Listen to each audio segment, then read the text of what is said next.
수업도 있으세요? 네. 무슨 수업인데요? 해요. 해요.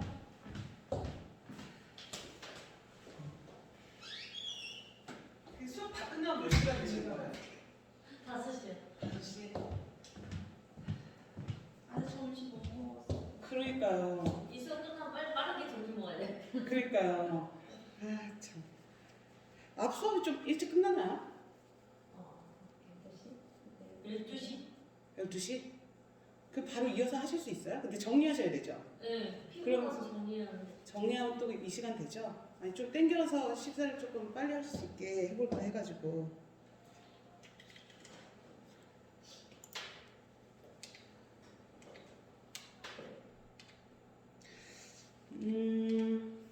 PPT 올려드린 내용들은요 한번 이렇게 읽어보시면 충분히 오늘 수업 내용하고 연결이 되면서 이해가 가실 부분들일 거예요.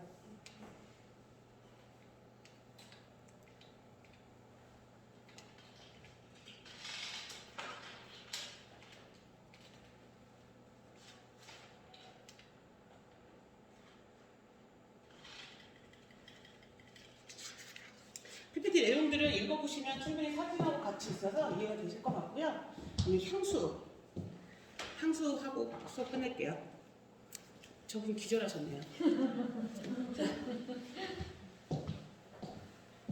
힘드시죠? 저도 석사 할 때 일하면서 석사를 했거든요. 학부하고 나서 한참 있다가 업무를 하고 있다가 그러면서 석사를 했는데 일을 하면서 하니까 진짜 죽겠더라고요.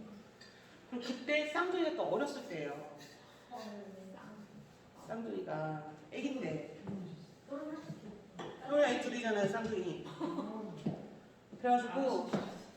그래가지고 못 간 줄 알았다고요? 아가씨 마스크해서 그래요. 마스크 벗으면 따하는데 아 이겠구나 이랬을 쌍둥이 케어하기 엄청 힘드시겠다. 둘이라서. 이게요 전쟁이죠. 이게 2명이 아니고 4명 느낌이에요. 진짜로. 그리고 그 첫 수업 때 제가 말씀드리지 않았었나요? 나는 진짜로 너무 세상을 잘 몰랐던 거죠. 진짜로.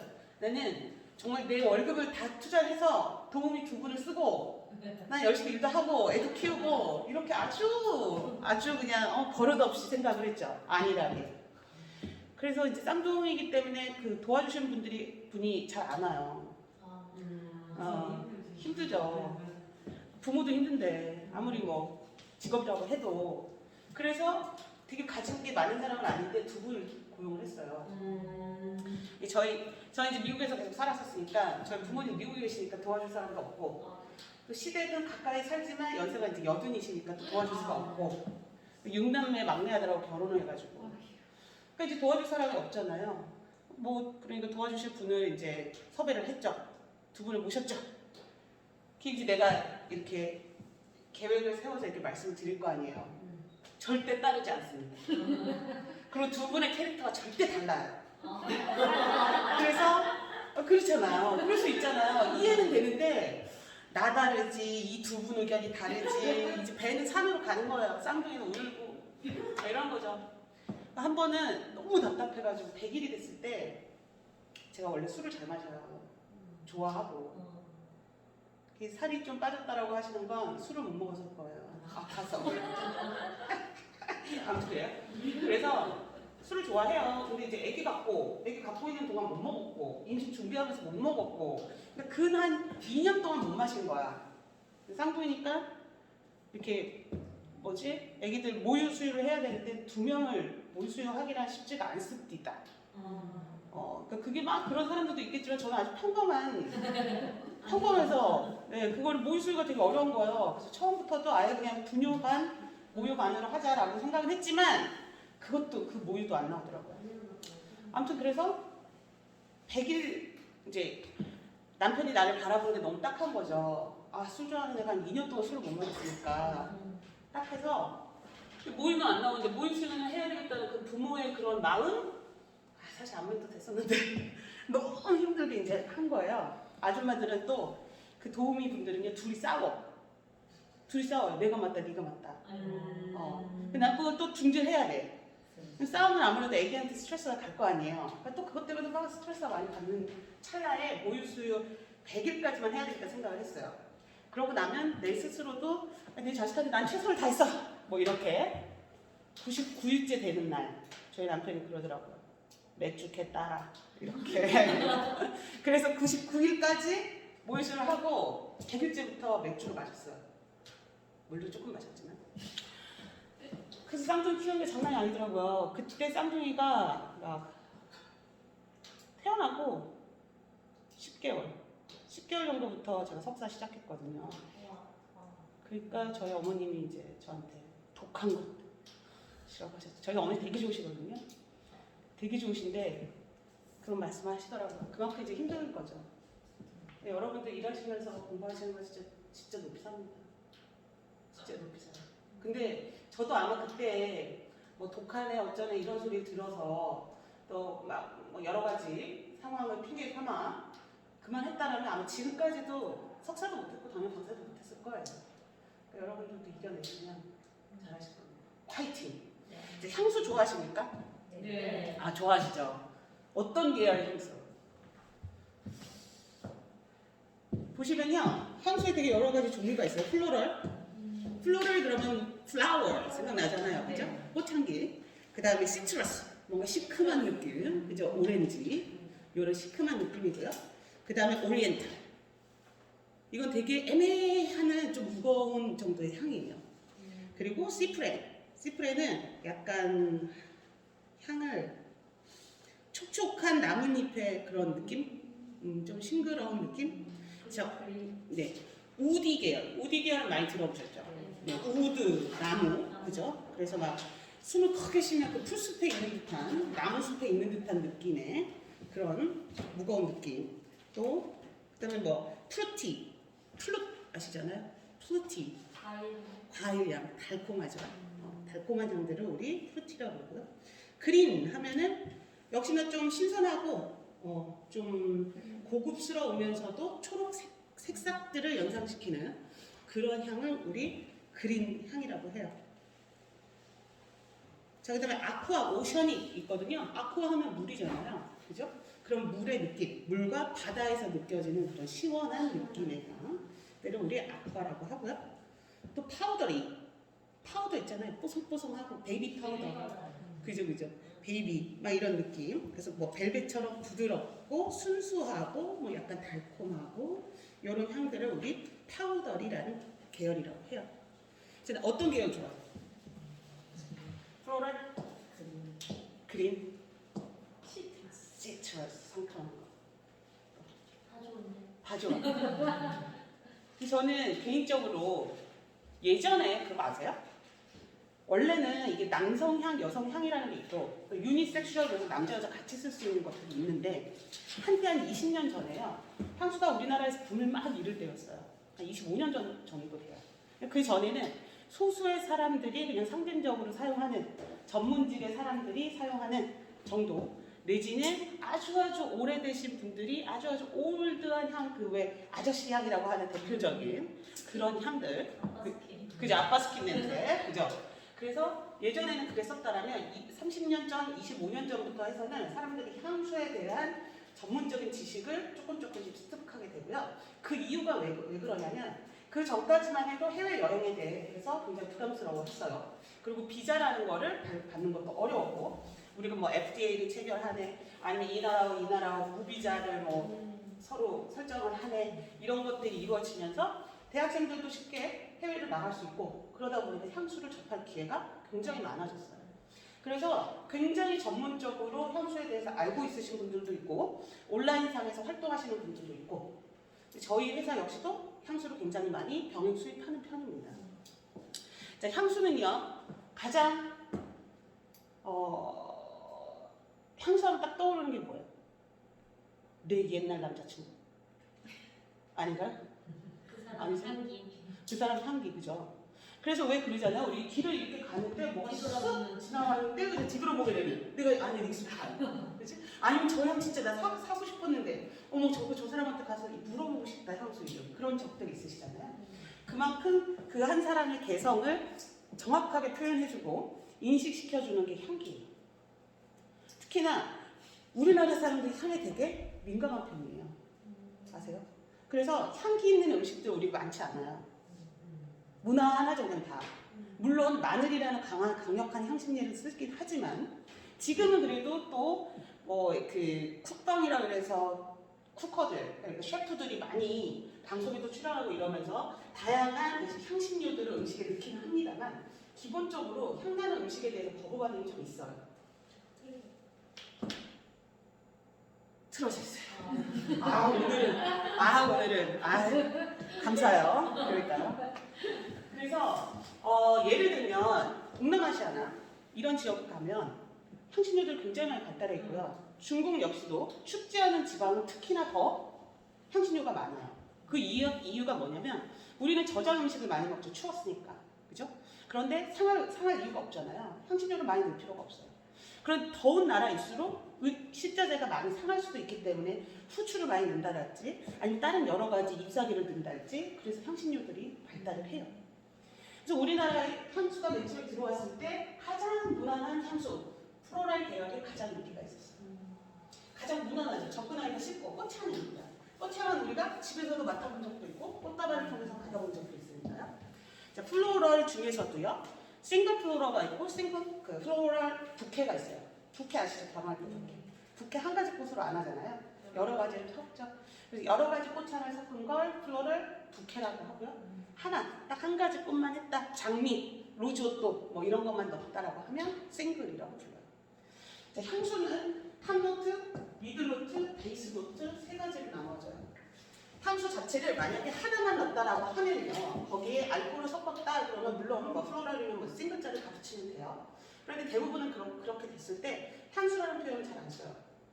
그럴 때는 아로마 오일 쪽으로 빠지죠. 되셨죠?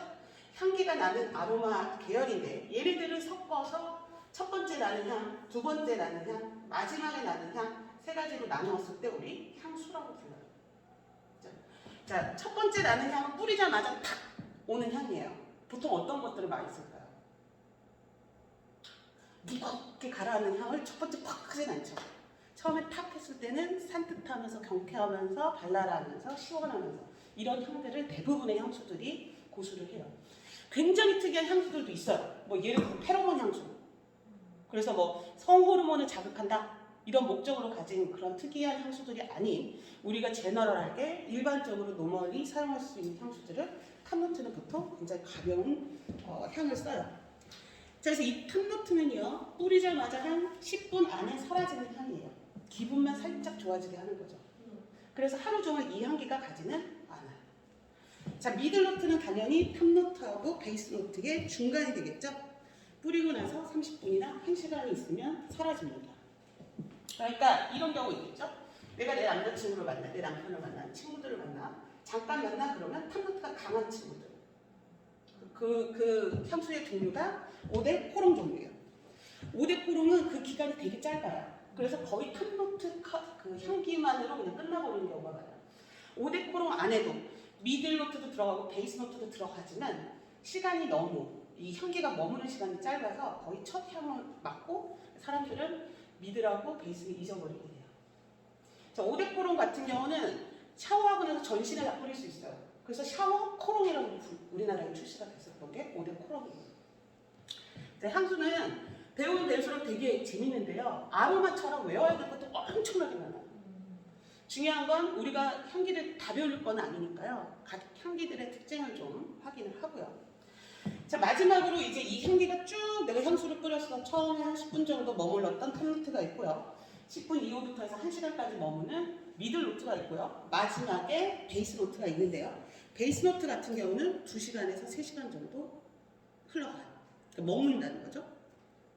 자, 그런데 이거는 향기의 지속 특징들이고요.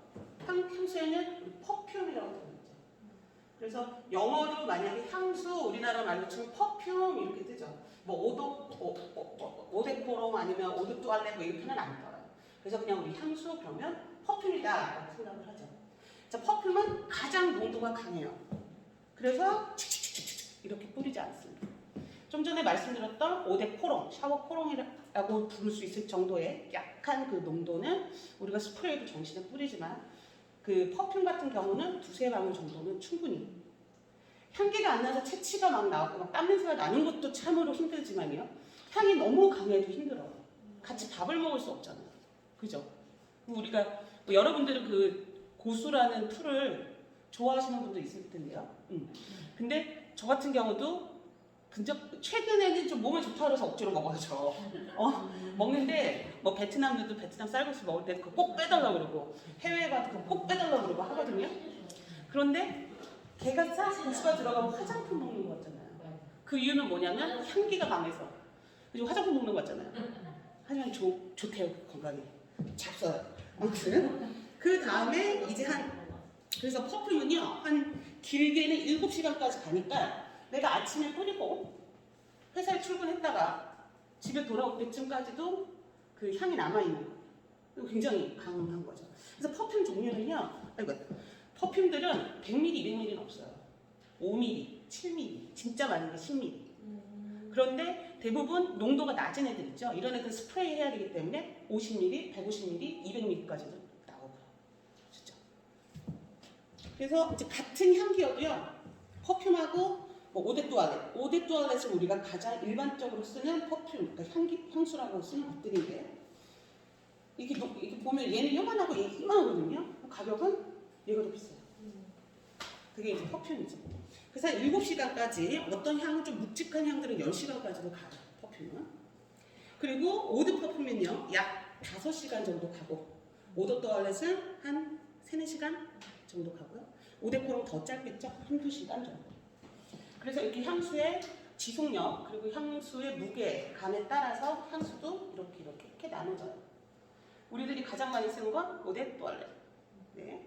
그래서 3, 4시간 정도가 유지가 되는데 향수를 뿌릴 때는 당연히 이런 경우 있어요. 오데 코롱 같은 경우. 이건 실제 제 경험인데요. 제가 자주 쓰는 방법이에요. 중요한 자리를 가야 되는데 아침에 뿌린 향기가 다 날아간 거야. 근데 그거는 날씨에 따라서도 다르고요. 그리고 내가 얼마나 움직임을 했느냐에 따라서 다르고요. 내 컨디션에 따라서도 다르단 말이에요. 그럼 저는 오데 코롱을 꼭 갖고 다녀요. 그래서 같은 향으로. 그래서 중요한 자리에 내가 뭐 강단에 쓴다거나 그러면 슉 뿌리고 들어가는 거죠.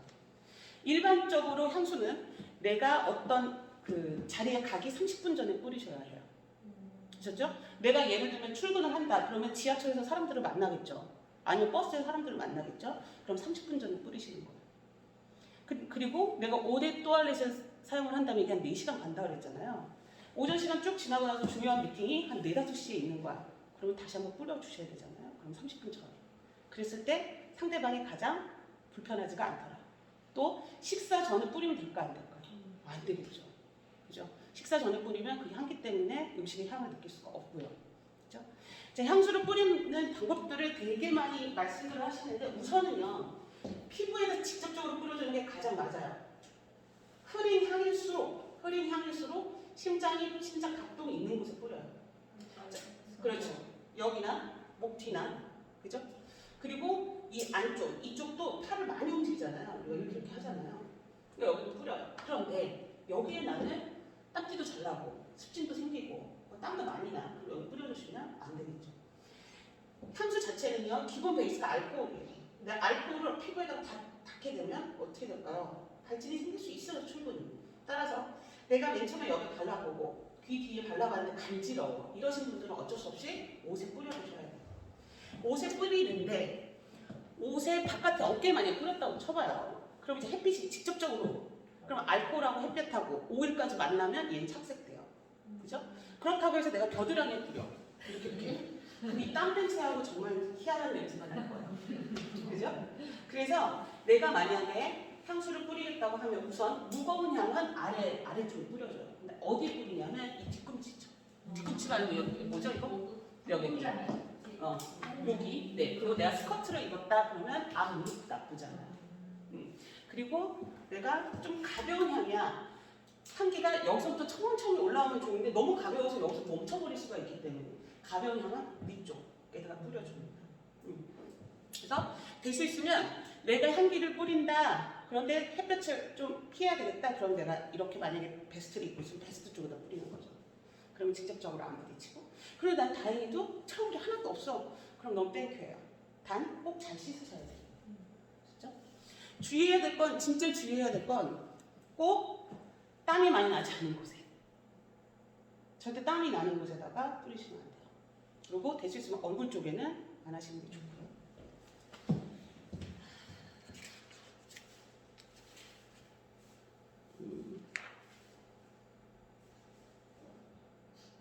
자, 이제 우리가 향기를 고를 때 가장 좋은 향수 선택 방법은 뭘까요? 물론 내가 좋아하는 향수여야겠죠. 사람들 다 좋아하는데 나는 예를 들어서 그 고수 향이야. 고수향 좋아하는 사람들은 음식에도 넣어서 먹으니까 내가 뿌리면 그 사람도 고수향이 있어? 라고 할 수 있겠지만 난 하루 종일 너무 괴롭겠죠. 그렇죠? 우선은 나한테 맞는, 그러니까 내 캐릭터에 맞는 그런 향기가 분명히 중요한데 또 나만 좋다고 해도 안 되거든요. 그래서 가장 접근하기 좋은 그 향수 계열이 시트러스 계열, 플로럴 계열이에요. 우선 내가 접근을 하겠다 하면 그렇게 하시면 되고요. 향수가 30년, 25년 전에 쭉 흘러오다가 이제 약간 한국 사람들의 그 독특한 그 민족성이 있죠. 우리나라 사람들 뭔가 다르고 싶은 좋게 얘기하면 창의적인 거고 나만 똑같은 거 딱 씹고 좀 다른. 그래서 한때는요 여자분들이 우디 향이나 뭐 아니면 더 머스크 향 같은 무거운 남자 향을 역으로 쓴 적도 있었어요. 그런데 저는 옳지 않다 생각해요. 혼자만 좋잖아요. 여자들끼리만 만날 거예요? 혼자만 신났네요. 남자 향들 맡으면서. 그죠? 남자를 만날 수가 없어. 그냥 남자 향들, 남자 여자 그럴 거 아니에요. 그죠? 근데 그때 한참 그게 또 한번 유행이 됐었던 적이 있어요. 가장 조심하셔야 될 건 내 캐릭터를 생각을 해야 돼요. 개인적으로 이제 선생님이 파우더리한 거를 베이비 향을 뿌렸단 말이에요. 근데 난 그 향이 너무 좋아. 그래서 내가 샀어, 뿌렸어. 나하고 전혀 안 어울리는 거죠.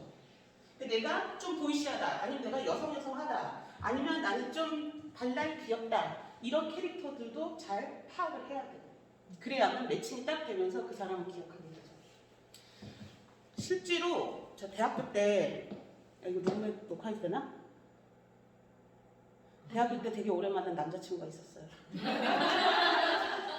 이 부분은 남편은 보지 않을 거예요. 되게 오랫동안. 근데 그 친구가 유독 다른 사람들보다도 향수를 되게 좋아했어요. 시원한 향. 그러니까 여름에 뿌릴 수 있는 거. 그래서 지금도 물론 다른 남자들도 뿌릴 거 아니에요. 그 향수가 뭐 본인이 만든 향수가 아니니까. 이렇게 지나가다가 그 향기가 나면 그 친구가 떠올라요. 떠올라요. 그런데 한 3년 전인가 우리 남편이 그 향기를 사겠다는 거예요. 그 향수를. 이걸 사라고 해야 되나 말아라고 해야 되나. 매번 나는 오버랩 될 거 아니에요. 그죠? 남편을 바라보면서 옛 남자를 생각하고. 그럼 안 되잖아요. 그 정도로 향기가 정말 뇌리에 오래 남죠. 한동안 그 향을 안 맡고 지내다가도 어느 순간 맡으면 그 사람이 떠오르고 그 상황이 떠오르고. 그래서 향기라는 거 엄청 재밌고 또 신기합니다. 자, 그 다음에요. 이런 경우 있어요. 향수를 샀는데 이제 컬렉터가 된 거야. 이 향수도. 그럼 얘는 오픈을 해가지고 쭉 오픈을 해봤을 거 아니에요. 어느 뿌리는데 보니까 향수도 유통기한이 있거든요. 너무 아깝잖아요. 그거 어떻게 해요? 진짜로 이렇게 쓰시거나 화장실 괜찮네요. 왜냐하면 굉장히 얄딱부리하게 색이 변하거든요. 그 향이. 그래서 절대로 피부에는 사용하지 않으셔야 되고요. 아깝지만. 그래서 향수를 내가 정말 이거는 페이버릿이야. 그래서 난 정말 이거 평생 쓸 것 같아 라고 하면 150ml 구매하셔도 좋지만 아니면 작은 향기로. 그래서 골고루 사용하시는 게 좋아요. 이 향을 내가 플로랄인지 시트러스인지 아니면 뭐 어떤 향기를 그 큰 카테고리를 정해서 갖단 말이에요. 구매를 하려고 해요. 어떻게 테스트를 해야 될까요? 가장 좋은 건 내가 직접 뿌려보는 게 제일 좋아요. 근데 솔직히 얘만 뿌려볼 건 아니잖아요. 갔으니까 다 이거 해보고 싶잖아요. 그죠? 종이에다 해서 멀리 하시는 게 맞는데요. 3가지 종류의 향을 맡고 나면요. 무감각해져요. 되셨죠? 그래서 가장 좋은 방법은 우리가 H&B 스토어에 가잖아요. 가서 뭐 올리브영이랄지 이런 데 가죠. 테스트하고 식사하고 다시 와서 다른 향기를 아, 테스트 하셔야지. 거기서 한 개, 두 개, 세 개, 네 개, 다섯 개 하면 얘도 갖고 얘도 갖고 얘도 갖고 나중에 그렇게. 그래서 항상 3가지 이상을 한 번에 테스트하지는 않습니다. 그러니까 거의 물망에 오른 3가지 정도를 머릿속에 가지고 가시는 게 제일 좋고, 그런데 얘도 신기한데? 라고 하면 3가지가 넘지 않는 한도 내에서 테스트 하시거나 아니면 시간 텀을 좀 두고 하시면 좋겠습니다.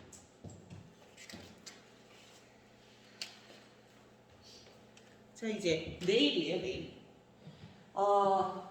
사실은 저도 네일을 받고는 있는데요. 되게 시간이 없었고 저도 이만큼 많이 길었어요. 근데 예전에는요, 네일을 하는 사람들을 보면 사치, 내지는 저 손으로 밥해 먹겠어? 내지는 뭐 하는 건가? 이랬다라면 지금은 굉장히 캐주얼하게들 많이 하시죠. 그런데 가끔 저도 이제 비즈니스 하는 사람들을 만나보기도 하고 애들 엄마 친구 엄마를 만나기도 하고 한단 말이에요. 부담스러울 때가 있어요. 이해되시죠? 너무 많은 그 파츠, 너무 화려한 컬러, 너무 긴 손톱, 이런 것들 좀 부담스럽잖아요. 제가 미국에서 그 네일샵도 하고 에스테틱도 하고 했다고 말씀드렸었죠. 그때 고객이 와요.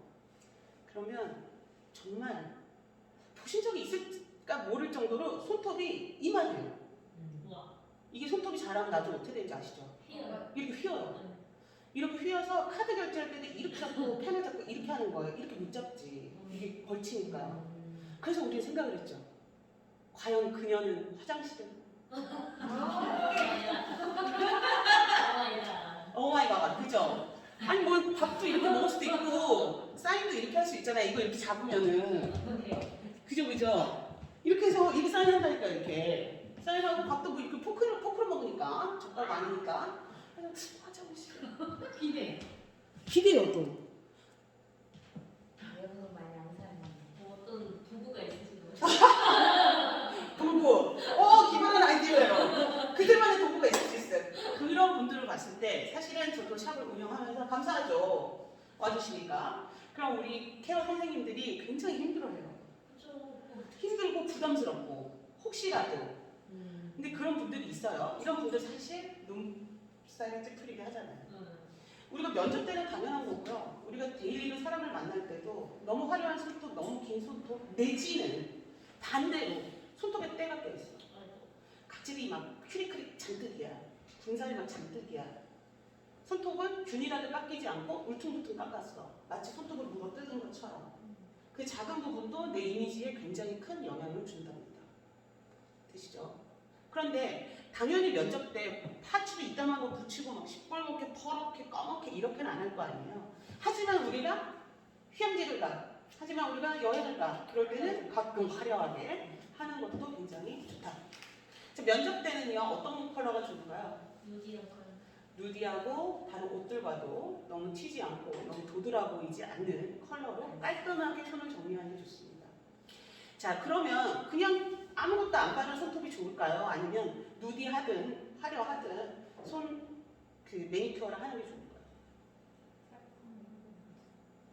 똑같아요. 사실은 메이크업을 했느냐 안 했느냐는 똑같아요. 그래서 항상 메이크업을 안 한 것 같은 상태는 그냥 매니큐어가 없는 거죠. 제가 꼭 매니큐어를 아니면 네일 케어를 받으라고 말씀드리는 게 아니라 분명히 매니큐어를 한 손을 관리하고 있다는 거는 확실히 사람들이 인정을 해요.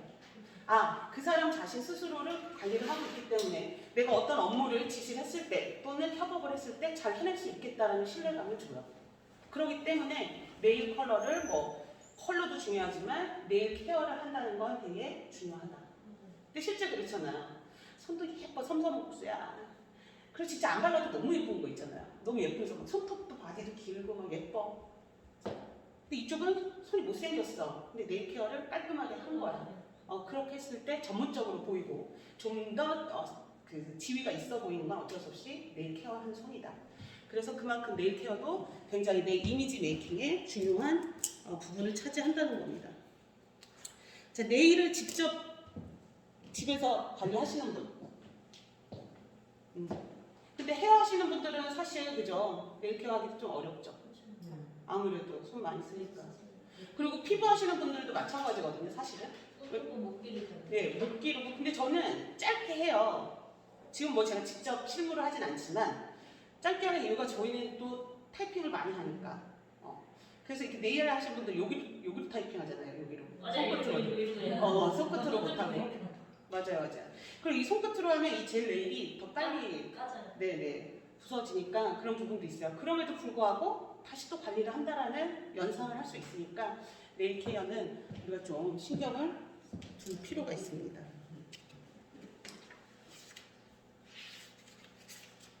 자, 여기 교재를 보면요, 굉장히 상식적인 얘기 하나 나와 있어요.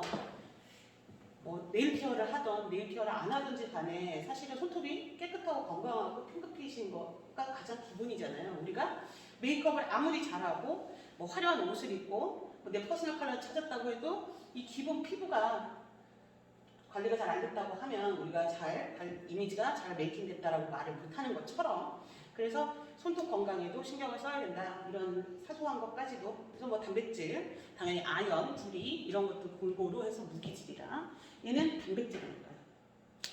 그래서 손톱 관리까지 제가 알아봤습니다. 식사는 몇 시에 오시나요? 지금 도착했나요? 네. 네. 그러면요,